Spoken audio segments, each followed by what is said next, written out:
3.3 Radionuclides for medical uses. Let's begin. Radionuclide imaging. The picture shows an image formed by radionuclide imaging.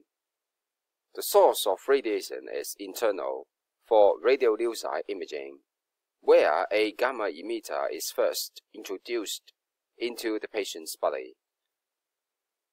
Although radionuclide imaging produces images of lower resolution without much clarity, it is sometimes preferable as it can provide functional information of the target organ. This chapter will explain its working principles and compare it with X-ray imaging. 1. Characteristics of radionuclide for imaging. A. Producing radionuclide images.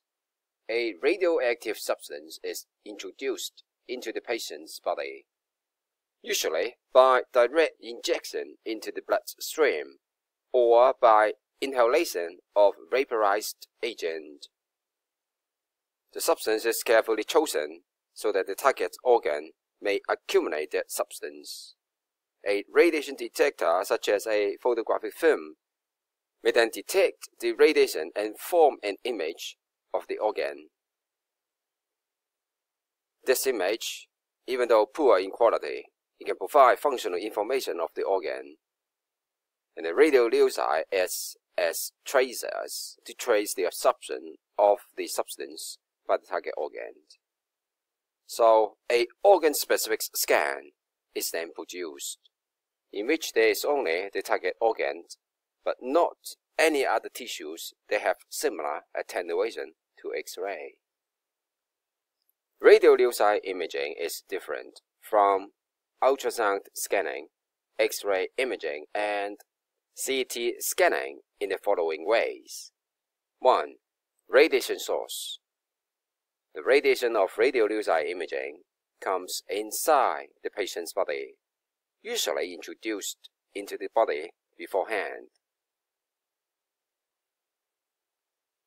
2.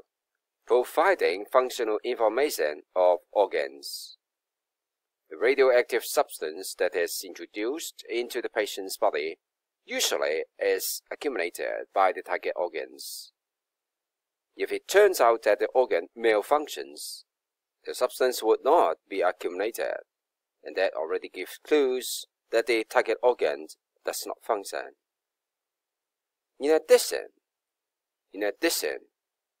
the absorption of the substance may be monitored continuously in radionuclide imaging, while such continuous examination of the target organ is not allowed in X-ray imaging or CT scanning.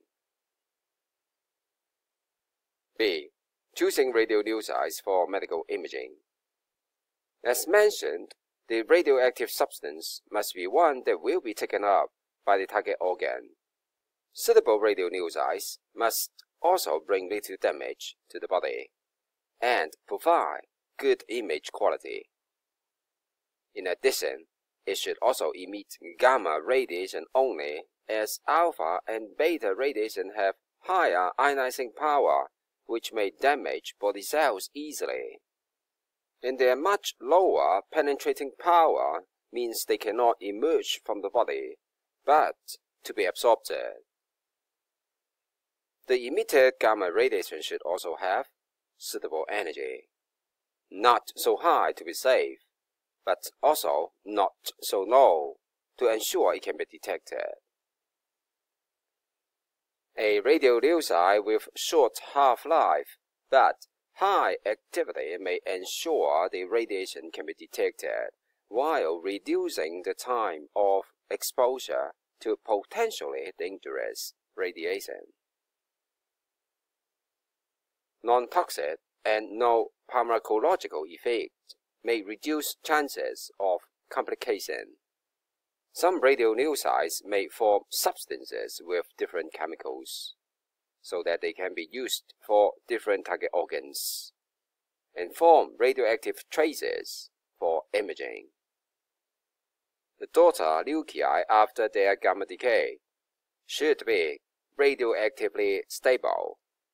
Otherwise, the subsequent decay may emit alpha or beta radiations inside the patient's body, which can be fatal.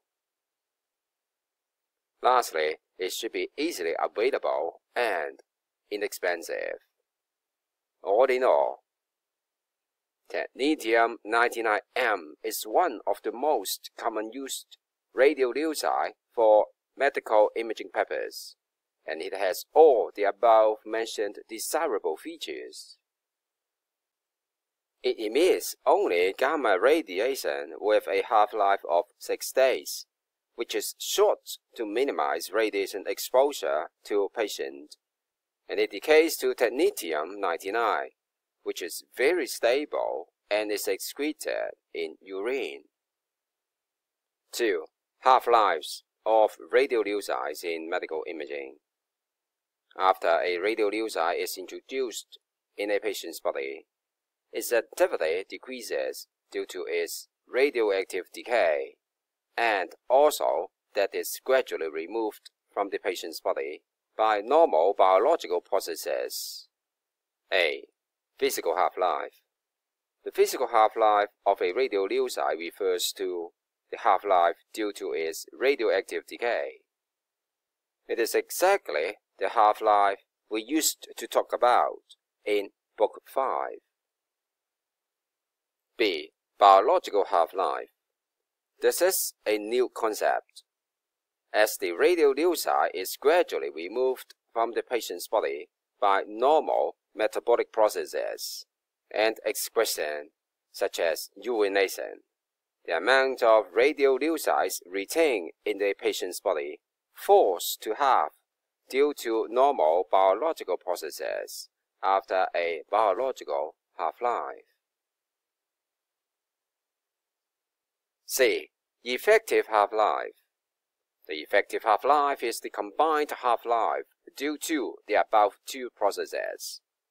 With some mathematics, it is not too difficult to show that the effective half-life is given by the following equation. Example 6. Effective half-life. Straightforward question. Just apply the equation stated above. Note that the effective half-life must be shorter than any of the constituent half-lives, as the effective half-life has taken both the physical decay and biological removal processes into consideration. Do checkpoint 5 below.